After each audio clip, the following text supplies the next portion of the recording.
Go ahead. You ready? Alrighty, so here are the tools you're going to need to insert the set screw. Here is the set screw itself and the set screw tool, which is just a hex key. Alright, so the goal here is to put this set screw into this hole down here and to thread it in. So this is how I'm going to show you how to do it. I'm going to put the set screw onto the hex key itself, just like that. I'm going to slowly put it into the hole and just kind of line it up like so.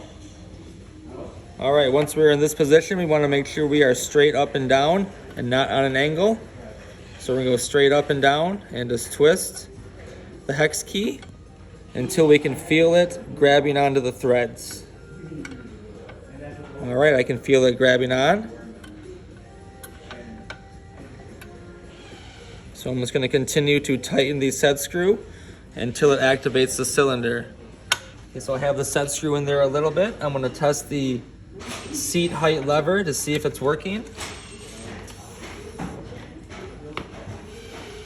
And it seems to be working. If it was not working, minor adjustments left or right on the set screw will help out with that. Hope that helps.